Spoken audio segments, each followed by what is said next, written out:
ಚಿಕ್ಕಬಳ್ಳಾಪುರದ ನಂದಿ ಬೆಟ್ಟದ ಬಳಿ ಭೀಕರ ಅಪಘಾತ ಸಂಭವಿಸಿದೆ. ಅಂಗಟ್ಟ ಗ್ರಾಮದ ಗೇಟ್ ಬಳಿ 2 ಕಾರುಗಳ ಮುಖಾಮುಖಿ ಡಿಕ್ಕಿ ಸಂಭವಿಸಿದೆ. ಅಪಘಾತದ ರಭಸಕ್ಕೆ ಕಳಚಿ ಬಿದ್ದಿದೆ ಟೈರ್ ಮತ್ತು ಕಾರುಗಳು ಕೂಡ ಜಖಂ ಆಗಿದೆ. ಚಿಕ್ಕಬಳ್ಳಾಪುರದ ನಂದಿ ಬೆಟ್ಟದ ಬಳಿ 2 ಕಾರುಗಳ ನಡುವೆ ಈ ಒಂದು ಅಪಘಾತ ಸಂಭವಿಸಿರುವಂತದ್ದು. ಅಪಘಾತದ ರಭಸಕ್ಕೆ ಕಳಚಿ ಬಿದ್ದಿದೆ ಟೈರ್ ಹಾಗೆಯೇ ಕಾರುಗಳು ಕೂಡ ಜಖಂ ಆಗಿದೆ. ಅದೃಷ್ಟವಶಾತ್ 2 ಕಾರ್ನಲ್ಲಿದ್ದವರು ಕೂಡ ಪ್ರಾಣಾಪಾಯದಿಂದ ಬಚಾವ್ ಆಗಿದ್ದಾರೆ. ಯಾರಿಗೂ ಯಾವುದೇ ರೀತಿಯಾದಂಥ ಸಮಸ್ಯೆಗಳಾಗಿಲ್ಲ. ಆದರೆ ಕಾರುಗಳು ಮಾತ್ರ ಜಖಂ ಆಗಿದೆ ಅನ್ನೋದು ಗೊತ್ತಾಗ್ತಾ ಇದೆ. ನೀವು ದೃಶ್ಯದಲ್ಲಿ ಗಮನಿಸ್ತಾ ಇದ್ದೀರಾ, ಟೈರ್ ಒಂದು ಭಾಗದಲ್ಲಿ ಕಾರ್ ಯಾವ ರೀತಿಯಾಗಿ ಜಖಂ ಆಗಿ ಹೋಗಿದೆ ಅಂತ.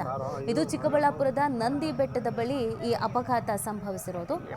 ಏನಕ್ಕೆ ಈ ಅಪಘಾತ ಆಯಿತು, ಕಾರಣ ಏನು ಅನ್ನೋದ್ರ ಬಗ್ಗೆ ಮತ್ತಷ್ಟು ಮಾಹಿತಿ ಲಭ್ಯವಾಗಬೇಕಾಗಿದೆ. ಇದು ಬ್ರಿಡ್ಜ್ ಅಲ್ಲ,